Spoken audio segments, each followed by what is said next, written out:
Sir अभी बात करते हैं आपका role as an NSG agent, prime ministers को और बहुत सारे हाई प्रोफाइल मिनिस्टर्स को सिक्योरिटी कवर आपने प्रोवाइड किया है। आप प्राइम मिनिस्टर मोदी जी के भी एकदम करीब उनको सिक्योरिटी कवर आपने प्रोवाइड किया है।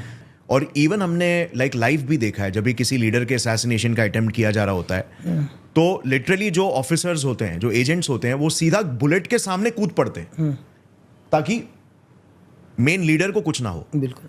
तो इसका मतलब काइंड ऑफ ये तो एक जैसे एक सुइसाइड मिशन है। हाँ। कि आप मतलब जान रहे हो कि भाई अगर सामने वाला कोई फायरिंग करेगा तो मेरे को उसके सामने कूदना है। बिल्कुल। ताकि पीछे वाला बच सके। तो इसकी ट्रेनिंग कैसे होती है? मतलब एक इंसान को एक ऐसे सुइसाइड मिशन में जाने के लिए कैसी ट्रेनिंग होती है कि भाई आप अपनी जान दे दो किसी थर्ड पर्सन को बचाने के लिए? एक सोल्जर के पास, मैंने आपको बोला स्टार्टिंग में जब वो पहली बार एंट्री करता है तो उसके हाथ में गन होती है, उसको पता, अब उसके जहन में हो जाता है जिंदगी भर मुझे इसी के लिए हैंडल करना है। अब जो भी थ्रेट आएंगे उसी लेवल के आएंगे। एक सोल्जर के ऊपर यही थ्रेट आएंगे, उस चीज के लिए प्रिपेयर है वो पहले दिन से प्रिपेयर है कि जिंदगी में जब एक सोल्जर हाथ में गन ले रहा है सर, तो उसके ऊपर कोई यार लकड़ी से तो वार करेगा नहीं ना। लकड़ी से थोड़ा ना करेगा। अगर एक आर्मी या एक स्पेशल फोर्स के बंदे पर, एक एनएसजी कमांडो के ऊपर अगर कोई सिचुएशन आएगी, डेंजर सिचुएशन आएगी, आएगी, वो बुलेट की आएगी। उसके लिए उसको स्टार्टिंग से ही पता है, तो उसके लिए कोई नॉर्मल चीज़ नहीं है वो। अभी हम यहाँ पॉडकास्ट कर रहे हैं, ये आपकी जगह है एग्जाम्पल के लिए, है ना। अभी सपोज करो यहाँ पर कोई हॉस्टेज सिचुएशन आ जाती है, कोई टेररिस्ट सिचुएशन आ जाती है, तो आप यहाँ से भाग जाओगे या हम लोग भाग जाएंगे यहाँ से। आपकी बहुत कीमती चीज़ है, लेकिन आपको क्या पड़ेगा, कोई फर्क नहीं पड़ेगा यार, जाना तो जाना है, पूरा एरिया खाली हो जाएगा, ठीक है। और यहाँ पर कुछ सोल्जर आएंगे सर और आपको वो जगह खाली करके देंगे। और आपको पता है वो ये जो जगह है, उन सोल्जरों का इससे कोई रिलेशन नहीं है बेचारों का। वो शायद जिंदगी में पहले यहाँ कभी आए भी नहीं होंगे। वो अपनी जान को हथेली में देके आपकी जगह आपको करके देंगे सर। एक सोल्जर, मतलब आप सोच लो कि उसको ताज का एग्जाम्पल लो आप, उसको कोई मतलब नहीं है कि जिंदगी में कभी ताज होटल में गया भी नहीं होगा सर, उतना लग्जरियस रूम उसने देखा भी नहीं होगा, फिर भी शहीद हुए उस ताज होटल को खाली कराने के लिए। तो ये कहाँ से सब चीज़ें आती हैं? ये हैं जब एक बंदा ट्रेनिंग करता है ना सर। एक एग्जाम्पल के लिए कि हर आदमी का एक ट्रेनिंग है। हर ऑर्गेनाइजेशन में है। अगर एक आदमी टीचर बनता है तो टीचर की ट्रेनिंग लेता है, ठीक है। एक आदमी नॉर्मल जॉब करता है बैंक में तो भी ट्रेनिंग लेता है। दुनिया की हर चीज़ में एक ट्रेनिंग है। जब बैंक में एक आदमी जॉब करता है तो उसको पता होता है कि मुझे कंप्यूटर के आगे बैठना है, वो कंप्यूटर की ABCD से लेकर सब कुछ सीखता है, ठीक है। एक आदमी टीचिंग के अंदर जाता है तो पूरे पढ़ाने का तरीके सीखता है, क्योंकि उसको पता होता है कि मुझे अगले दिन से हर चीज़ को, किस चीज़ को हैंडल करना है, बोर्ड को हैंडल करना है और बच्चों के साथ रहना है। बैंक वाले को पता है कि मुझे डेली अकाउंट्स के साथ हैंडल करना है, ठीक है। वैसे ही अगर कोई आदमी नॉर्मली तरीके से, अगर एक सफाई कर्मचारी भी है, वो डेली सफाई करता है रोड के ऊपर। हर आदमी अपना काम करता है लेकिन ट्रेनिंग करता है। तो सेम इसी सिचुएशन में जब एक सोल्जर ट्रेनिंग करता है ना सर, तो सोल्जर की पहली, जब जिंदगी में पहली बार उसके हाथ में आती है, वो आती है गन। अब इन फ्यूचर में उसको हमेशा किसके साथ सामना करना पड़ेगा सर? गन के साथ ही करना पड़ेगा ना। एक टीचर को किसके साथ करना पड़ा, एक बैंक के कर्मचारी को किसके साथ करना पड़ा? बच्चे क्लाइंट्स के साथ। अब एक टीचर के सामने दुनिया का कितना भी मुश्किल क्वेश्चन रख दो, टीचर को नॉर्मली तरीके से क्या करेगा? हैंडल करेगा, क्योंकि जिंदगी में वही कर रहा है वो। एक बैंक वाले के सामने आप बोलो यार कितनी भी बड़ी अमाउंट की, भाई बैंक के अंदर आज 100 करोड़ डिपॉजिट करना है, उसके लिए नॉर्मल है बैंक में डिपॉजिट करना ना, 100 करोड़ करेगा। हम जैसे के लिए कहेंगे 100 करोड़ तो हमने देखे नहीं है करके। अगर एक आर्मी या एक स्पेशल फोर्स के बंदे पर, एक एनएसजी कमांडो के ऊपर अगर कोई सिचुएशन आएगी, डेंजर सिचुएशन आएगी, आएगी, वो बुलेट की आएगी। उसके लिए उसको स्टार्टिंग से ही पता है, तो उसके लिए कोई नॉर्मल चीज़ नहीं है वो ट्रेनिंग के पहले दिन से पता है उसको, फर्स्ट दिन से। तो क्यों वो सामने आ जाते हैं? उनके लिए कोई नई चीज़ नहीं है सर। जब उसने पहली बार जब एंट्री करी थी तो उसको उस दिन पता था कि इन फ्यूचर के अंदर मुझे इसी से निपटना है करके, यही आएगा मेरे ऊपर। उसके लिए वो पहले से प्रिपेयर है, उसके लिए कोई बड़ी चीज़ नहीं है। उसको आप कहीं भी डाल दो, उसको आप रूम के अंदर एंटर करने के लिए बोलो टेररिस्ट है तब भी एंटर करेगा वो। उसको बोलो कोई प्लेन हाईजैक है तो वहाँ जाएगा वो, ठीक है। उसको बोला कि यार वॉर हो गया करके, कल देश का वॉर हो गया, उसको पता सामने से गोलियाँ चल रही हैं तब भी दौड़ते, क्योंकि उसकी स्टार्टिंग वही है सर। राइट। वो स्टार्टिंग से ही मिलिट्री के डीएनए में ही है। वो डीएनए में है सर। कहते हैं ना कि डिसिप्लिन, मतलब बुनियाद, मतलब कहते हैं कि दुनिया की कोई भी चीज़ से डिसिप्लिन। मैं आपसे एक चीज़ पूछता हूँ, एक बाप है ना, बाप एक पिता किसी का, आज के टाइम में 2024 में अपने 4 बेटों को कंट्रोल नहीं कर पाता। एक बेटा उस घर के अंदर रह रहा है, दूसरा बेटा उस घर के अंदर रह रहा है, डाइनिंग टेबल में चारों साथ नहीं आ रहे हैं। एक बाप, वो बेटे जिनको बचपन से एक बाप ने पाल पोस के बड़ा किया है ना। आज वो अपने पिताजी की बात नहीं मानते, 4 बेटे, 4 में से 2 मान रहे हैं, 2 नहीं मान रहे हैं। लेकिन इस देश में एक जनरल लाखों की आर्मी को कंट्रोल करता है सर।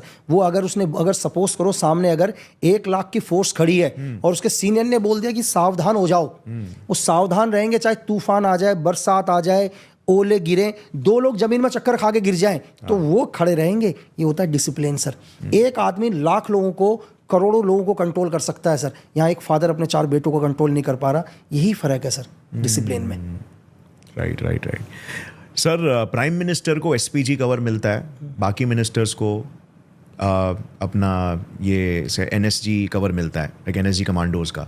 सो इसमें क्या डिफरेंस है, क्या आप बता सकते हो? सर देखो, एक्चुअली क्या है, पीएम सिक्योरिटी को एसपीजी कवर है, एसपीजी कवर है, और एनएसजी एक्चुअली नहीं, बाकी मिनिस्टर्स को एसपीजी नहीं मिलता सर, ऐसा नहीं है। एनएसजी भी नहीं मिलता है। मैं आपको बता दूं, एक्चुअली एनएसजी है नेशनल सिक्योरिटी सर, इस देश की सुरक्षा के लिए। तो उसमें एक ग्रुप है जो सिक्योरिटी देता है, एसआरजी ग्रुप वगैरह, ठीक है। वो ऐसा नहीं है कि वो सिक्योरिटी के लिए ही बना है, लेकिन अगर कल इस देश के ऊपर कोई थ्रेट आएगा तो ग्रुप विड्रॉल हो जाएगा। एनएसजी वीआईपी सिक्योरिटी के लिए नहीं बना है परमानेंट, वो बना है सर एंटी टेररिस्ट और काउंटर हाईजैकिंग के लिए। अगर कोई स्काई में कोई प्लेन हाईजैक होता है 52 या 51, मतलब एक आतंकवादियों से निपटने के लिए, इस देश के अंदर कोई थ्रेट आता है उसके लिए बना है वो, लेकिन साथ में वीआईपी प्रोटेक्ट कर रहा है। इस देश में हर मिनिस्टर को एनएसजी कवर नहीं है सर। इस देश में शायद जिस टाइम मैं एनएसजी में था उस टाइम 16 या 17 आदमियों का एनएसजी कवर था टोटल इस देश के अंदर, ठीक है, जिनको NSG jet plus NSG cover होगा।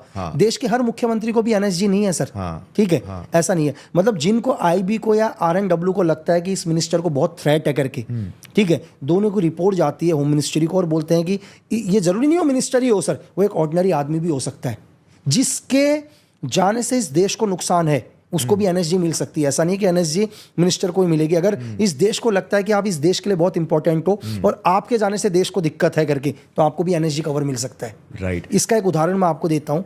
अश्वनी कुमार जो पंजाब केसरी के ऑनर थे, उनको भी एनएसजी कवर था सर, क्योंकि उन्होंने ऑपरेशन ब्लू स्टार में बहुत हेल्प करी थी देश की।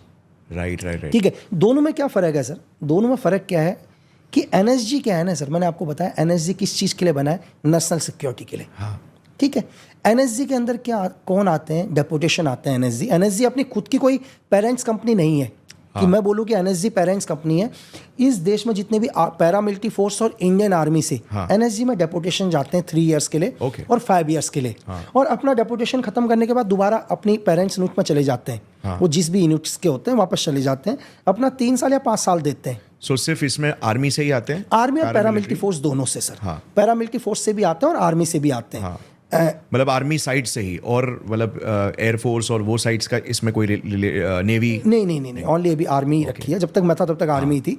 ओनली आर्मी और पैरामिलिट्री फोर्सेस से डेपुटेशन 3 इयर्स और 5 इयर्स के लिए वो अपना डेपुटेशन निकालते हैं। उसके लिए पहले उन्हें एनएसजी कमांडो क्लियर करना पड़ता है।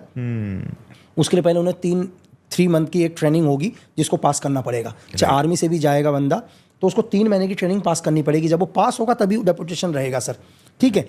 तो ये हो गया एनएसजी का काम। एनएसजी का मेन क्वेश्चन सर, जैसे जेड प्लस सिक्योरिटी जो होती है उसमें सब में एनएसजी इंक्लूडेड है? ना। अच्छा, उसमें भी नहीं? ना, मैंने आपको क्या बोला कि ऐसा नहीं है। X Y Z plus, Z plus के अंदर सीआरपीएफ भी आती है, जेड प्लस के अंदर आईटीबीपी भी देती है, जेड प्लस के अंदर स्टेट पुलिस भी देती है, दिल्ली पुलिस भी जेड प्लस देती है सर। एनएसजी कवर अलग है सर। ओके। जिसको जेड प्लस एनएसजी कवर अलग होगा। राइट है ना? तो वो एक्स्ट्रा सिक्योर है। एक्स्ट्रा सिक्योर, जिसके लिए मैंने आपको बताया कि देखो जेड प्लस तो जितने भी सीएम है स्टेट के, हर सीएम को जेड प्लस है ना सर। जैसे महाराष्ट्र के हैं या उत्तराखंड के, सबको जेड प्लस है एवरीथिंग। उत्तराखंड के सीएम को सर, उत्तराखंड पुलिस है सर, है तो उनको भी जेड प्लस ही सिक्योरिटी ना सर, लेकिन उत्तराखंड पुलिस कर रही है सर, ठीक है। लेकिन एनएसजी कवर जिनको जेड प्लस एनएसजी कवर आएंगे सर वो। ओके। और लेकिन एनएसजी का मेन काम मैंने आपको बताया नेशनल सिक्योरिटी का मेन काम है सर। जैसे आपने ताज पर देखा, ठीक है, आपने अक्षरधाम मंदिर के ऊपर देखा, आपने जेएन के ऑपरेशंस देखे, ये एनएसजी के टास्क हैं। अगर आपको ये क्लिप पसंद आई तो पूरे पॉडकास्ट का लिंक नीचे डिस्क्रिप्शन में है। Indulge and enjoy.